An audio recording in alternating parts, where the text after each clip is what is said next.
gendering of toilets has proved challenging and controversial. One might think that toilets and genders are a very complicated and intricate matter. I will attempt to convince you they are not. Arguably, if we were to judge this issue, deciding upon the gender of the user of any given cubicle, we are facing a very unpleasant mess. Gender markers barely distinguishable, no clear layout of the facilities, asses all over tits.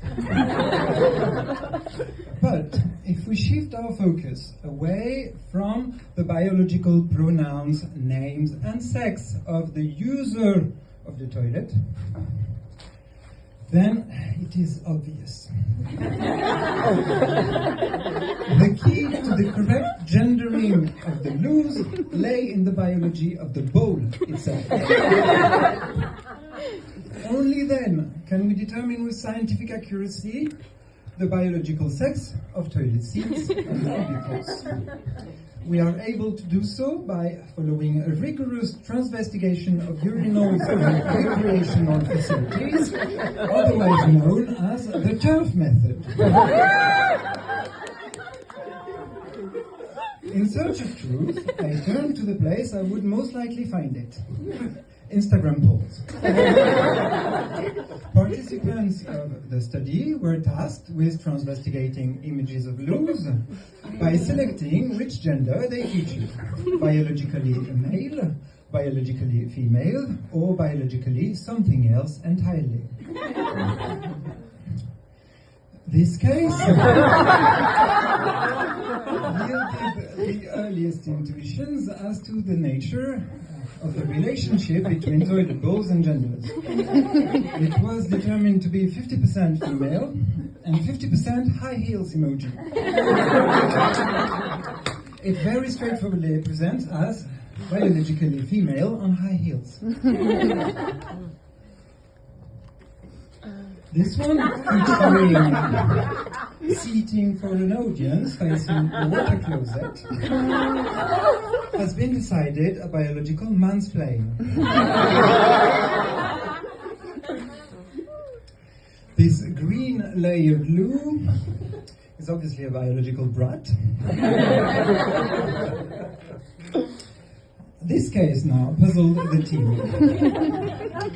A round picnic table, circled by toilet seats, did not appear either prominently male or female. But this is only a mystery if we assume that gender is a binary. If we do not, we can clearly see these loos as biological tea time.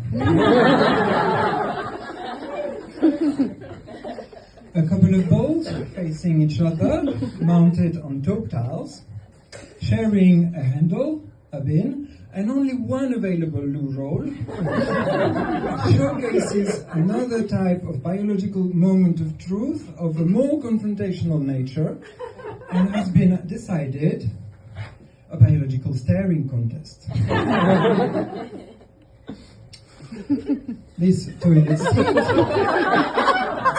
fixed high up on a white tiled wall, clearly designed for inaccessibility, despite a couple of handles on each side of it, presents very straightforwardly as a biological gym bro.